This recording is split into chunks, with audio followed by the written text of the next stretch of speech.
بعد سنوات من حكم المحافظين في إيران يترأس الحكم اليوم الإصلاحي مسعود بزشكيان.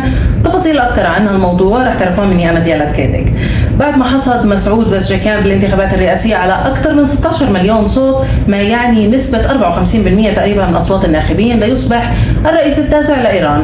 مسعود هو طبيب وسياسي ويعتبر من أكبر المرشحين سنا، فبيبلغ من العمر 69 سنة. بعد الرئيس السابق محمد خاتمي كان يشغل منصب وزير الصحة. بيمتلك أفكار إصلاحية وبنتمي لتيار إصلاحي بيؤمن بضرورة الانفتاح وتحسين العلاقات مع الدول الغربية خاصة مع أمريكا، لإيمانه بأنه الأزمات الداخلية اللي بتعاني منها إيران ما بتنحل إلا بتحسين سياساتها الخارجية. بحملته الانتخابية وعد بالتعاطي إيجابيا مع قضايا المرأة الإيرانية وحرية الوصول للإنترنت وتحسين الحريات السياسية والاجتماعية.